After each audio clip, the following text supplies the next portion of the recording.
Magandang araw mga bata, ang ating tatalakayan ngayon sa GMRC ay tungkol sa pagiging masunurin, obedience, wastong pagtugon sa mga paalala at babala sa daan or road signs. Ito ang unang araw na ating talakayin sa GMRC at ESP.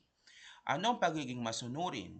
Ang pagiging masunurin ay ang pagsunod sa mga utos, paalala, tuntunin at babala na ginawa para sa ating kaligtasan at kapakanan. Sa daan, lalo na sa daan, mahalagang maging masunurin dahil ang mga road sign o karatula sa daan ay nagbibigay ng mahalagang impormasyon tungkol sa dapat at hindi dapat gawin. So nakikita natin ang mga babala o road sign sa daan. So kapag nakita natin ang mga road sign o babala sa daan, dapat natin itong sundin o pagiging masunurin. Ang batang masunurin ay nagtataglay ng mga ito. Una, nakikinig sa mga paalala ng magulang at guro. Ikalawa, sumusunod sa mga traffic rules. Yung number 2, yan ang topic natin ngayon. Yan ang lesson natin ngayon tungkol sa pagiging masunurin sa babala sa daan. Number 3, binibigyang pansin ang mga road sign. Yan din sa number 3. Number 4, humihinto kapag kinakailangan. Number 5, hindi tumatawid sa bawal na lugar. Number 6, nagtatanong sa nakatatanda kapag hindi naunawaan ng isang karatula or sign. Number 7, iniisip ang kaligtasan ng sarili at ng ibang tao. Ngayon, bakit mahalaga ang pagsunod sa road signs?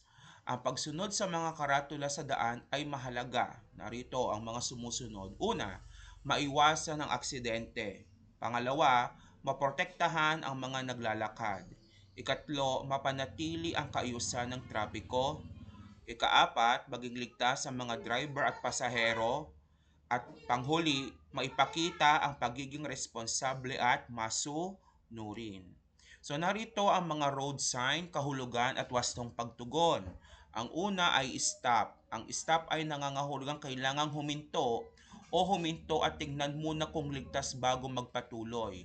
Kapag no entry, bawal pumasok. Ibig sabihin niyan, huwag kang papasok sa mga lugar na mayroong no entry na nakalagay. Bawal kang pumasok doon.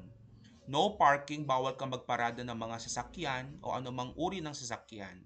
Pedestrian crossing, yan yung tawiran ng mga tao. Meron tayo niyan sa school natin, yung pedestrian crossing. School zone, karatula na ibig sabihin ay mayroong paaralan sa lugar na iyon. So kailangan ng mga nagmamaneho ay maging maingat at huwag mabilis ang pagmamaneho. Speed limit. Ang ibig sabihin nito, pinakamataas na pinapayagang bilis. Kailangan huwag lumampas sa nakasaad na speed limit. One way, ibig sabihin isang direksyon. Sundin ang nakatakdang direksyon. No U-turn, ibig sabihin bawal kang mag-U-turn. Okay? No left turn, bawal kang kumaliwa. No right turn, bawal naman kumanan. Kapag traffic light, ibig sabihin nagbibigay ng mga senyales o senyas kung kailan ka titigil o anda. Meron niyang pula, dilaw at berdeng ilaw. Road work ahead, ibig sabihin may ginagawang kalsada.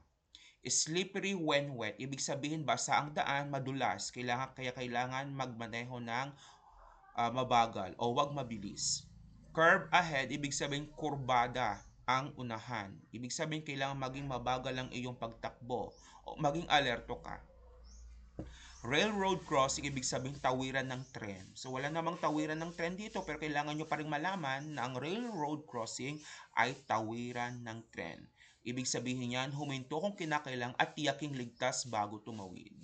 So yan ang ating pag-aaralan, yan ang ating topic ngayong araw sa GMRC. Ang katuloy na ito ay meron akong sinend na YouTube video sa ating group chat, panoorin ninyo para makita ninyo yung mga itsura, mga larawan ng mga road sign. So maraming salamat.